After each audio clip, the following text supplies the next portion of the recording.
When making things with your loved one with dementia, especially in the kitchen, it's important to realize that your loved one may not be able to do an activity from start to finish by themselves. Doing the activity with them is beneficial because it helps to keep them engaged and safe. As a partner, you'll need to fill in the gaps where your loved one struggles. For instance, it may be difficult for a person with early to moderate dementia to understand what all of the ingredients are in a recipe. Helping to get the ingredients out of the cabinet and set them in a clutter-free workspace will help. Verbally cueing the person for the next ingredient is helpful.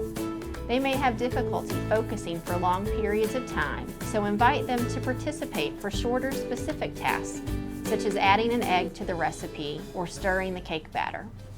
It's also important to focus on the process of being in the kitchen together, cooking or baking, rather than the end product. We've all had things come out of the oven that didn't quite taste right, haven't we? If your loved one is insistent on adding an ingredient that does not mix well with what you are making, take it in stride. Try your best not to argue, but try to direct them to something that would work better. If this doesn't work, you may just have to go with what they want and smile. Patience is key. While creating something in the kitchen, offer genuine praise, and when finished, you might say something such as, "Look what we did," or "Look what we made, isn't this delicious?"